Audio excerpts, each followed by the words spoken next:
Казвам сега добро утро на художника Ганчо Бояджиев. Здравейте и добре дошъл в студиото ни. Добро утро, добре завари.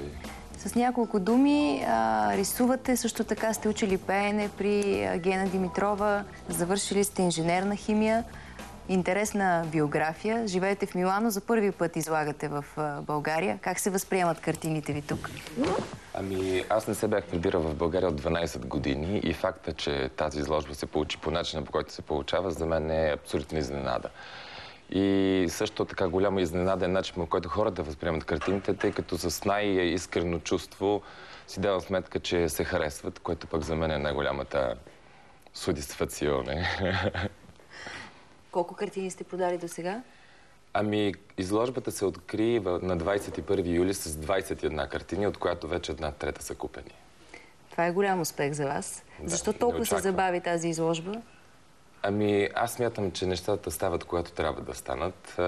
Излишно е да си мислим, че трябва да станат по-рано или трябва да станат по-късно. Картините, които представих на изложбата, са картини събирани от други изложби, от други събития, от конкурси, които печелих, тъй като голяма част от картините, които представих, са с грамоти, награди на международни конкурси и са рисувани в периодата от 1995 до 2009 година. Аз виждам, че вече и зрителите ни могат да видят вашето изкуство. Какво е посланието в картините? Какъв е скрития код?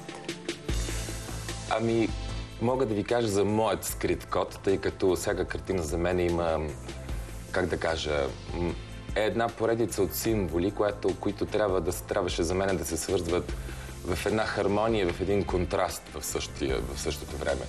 Но естествено най-голямото ми удовлетворение е когато хората изпитват лични емоции. Всяка картина извиква у хората нещо положително или нещо отрицателно, извиква привличане или отблъскване, което за мен е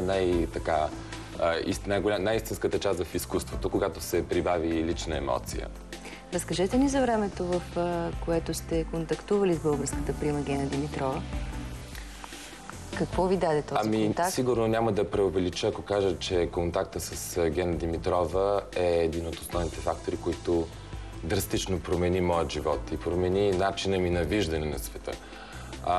Аз, за съжаление, с Гена Димитрова не можах да контактувам в България и винаги съм я виждал в международна среда. И само начина, по който хората се отнасяха към нея в международни кръгове, начина, по който тя с абсолютна простота, без да прави абсолютно нищо конкретно, беше винаги център на огромно внимание, за мен не беше нещо колосално. А самата тя като присъствие,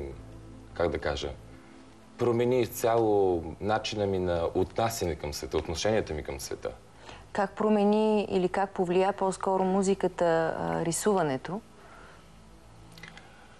Ами, това е много хубав въпрос, защото аз с рисуване се занимавам от много малък и също се занимавам и с музика от много малък.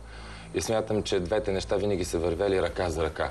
Аз смятам, че човек, ако има някаква определена дарба, някакъв интерес, той не го развива, защото решава да го развива. Той интересът сам се развива. Просто, вероятно, се проявява на такъв етап, на който трябва да се прояви, на който условията в живота ни изведнъж предизвикват проявата на тези наши интереси.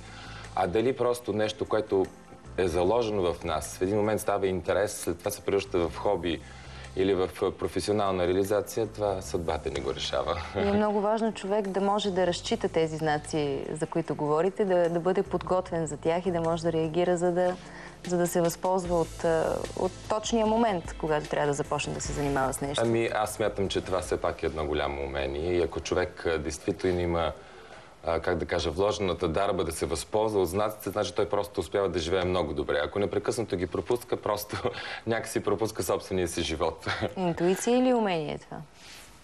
Смятам и двете. Интуицията води до умение, а умението развива интуицията. Като говорите за пропуснати мигове, имате ли такива? Ами, аз първо, когато се обръщам назад към миналото, не смятам, че имам някакви особени, не съжалявам за нищо. Ако нещо съм пропуснал, значи трябва да го пропусна и вероятно ми е съдено да го изживея отново, защото смятам, че хората се учат цял живот и животът е един голям урок. И ние трябва да го научим. Нещата, които са положителни и не се случват, значи трябва да научим положителната страна на живота. Отрицателните, които ни се случват, също са уроки и ние трябва да ги приемем такива, каквито са.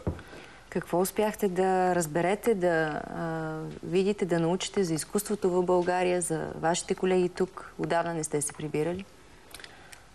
Ами, аз ви казвам, аз не очаквах да заваря толкова положително отношение въобще към културата в България, което заварих в момента. Има само факта, че се проявява един огромен интерес. Не искам да кажа към моите картини, но изобщо към културните събития. За мен е нещо феноменално. Как да ви кажа, може би не съм достатъчно запознат с пазара на картини в България и с начина, по който е минавал културния живот през последните 12 години. Вероятно нещо съм изпуснал и се опитвам по всякакъв начин да наваксам. Но моето впечатление е абсолютно положително. Тоест, хората проявяват жив интерес, интересуват се, активно се интересуват, не чакат само телевизията да влезе в дома им, да им представи новината и събитието. Въпреки че изложбата се открива 21 юли, точно след изборите, и беше един период на ваканции, все пак голяма част от хората пътуваха, аз си даде сметка, че салона, в който са изложени картините на централния офис на Unicredit Bullbank, непрекъснато е пълен с хора. От сутрин до затварянето виждам хора, които се спират пред картините, гледат ги, обсъждат ги, питат ме, задават въпроси, обаждат се. За мен това е просто почти по-американски. Кой е следващия ви голям проект? Ами аз, понеже тази изложба все пак беше много, как да кажа, изненадващо събитие от гледна точка на момента, в който се случи. Аз имах план да пътувам за Щатите, да остана месец и половина за различни ангажименти, но се върнах, за да открия изложбата. Пътувах за Съединените щати 2 седмици и се прибрах точно преди концерта на Мадона. И, между впрочем, самото откриване на изложбата в София предизвика интерес и при мои колеги и приятели в Щатите, които, виждайки изложбата по интернет, веднага ми поръчаха, например, да рисувам в един частен апартамент в Манхатън в момента, един стенопис пред входа.